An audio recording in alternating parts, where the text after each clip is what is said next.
दोस्तों, बिहार सरकार शिक्षा विभाग की ओर से एक पत्र जारी किया गया है जिसमें कहा गया है कि विद्यालय में शिक्षकों की उपस्थिति का प्रतिवेदन नोट कैम ऐप के माध्यम से शिक्षा विभाग के कमांड कंट्रोल सेंटर पर उपलब्ध कराया जाएगा। आइए जानते हैं विस्तार से क्या सभी शिक्षकों की उपस्थिति शिक्षा विभाग को भेजी जाएगी या किन शिक्षकों की उपस्थिति।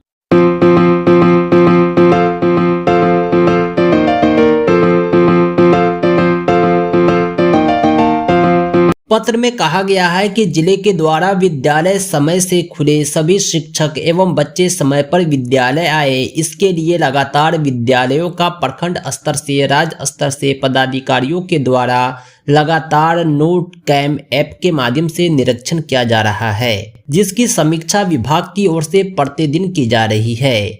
जिन विद्यालयों के शिक्षक अनुपस्थित पाए जा रहे हैं, तत्काल ही निरीक्षण की तिथि से वेतन की कटौती की जा रही है तथा लगातार अनुपस्थित रहने वाले शिक्षकों पर अन्य अनुशासनिक कार्रवाई भी की जा रही है।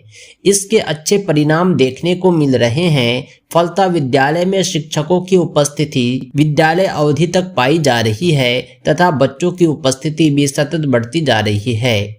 विद्यालयों में शिक्षक ससमय उपस्थित हो, इसके लिए यह निर्देश दिया जाता है कि सभी प्रारंभिक, माध्यमिक एवं उच्च माध्यमिक विद्यालयों में शिक्षक की उपस्थिति पंजी पर दर्ज करने के अतिरिक्त नोट कैम ऐप के माध्यम से फोटो खींचकर सीधा जिला कार्यालय को उपलब्ध कराया जाए तथा जिला कार्यालय विभाग में संचालित कमांड कंट्रोल सेंटर पर प्रतिदिन प्रतिवेदित करेंगे।